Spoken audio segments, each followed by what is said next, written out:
Hello everyone, I am Daniel San. This series of videos are for children who are learning English. It is very helpful for every child because it can lay a good foundation for your pronunciation. Therefore, you are welcome to read along with my series and don't forget to subscribe and like my videos. Enjoy.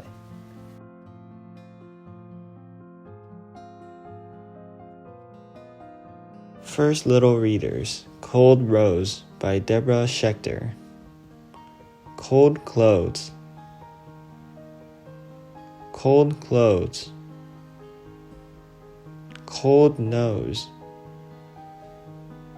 Cold nose. Cold toes, cold rose. Cold toes, cold rose. Warm clothes. Warm clothes. Warm toes. Warm toes. Warm nose. Warm nose. Warm rose. Warm rose.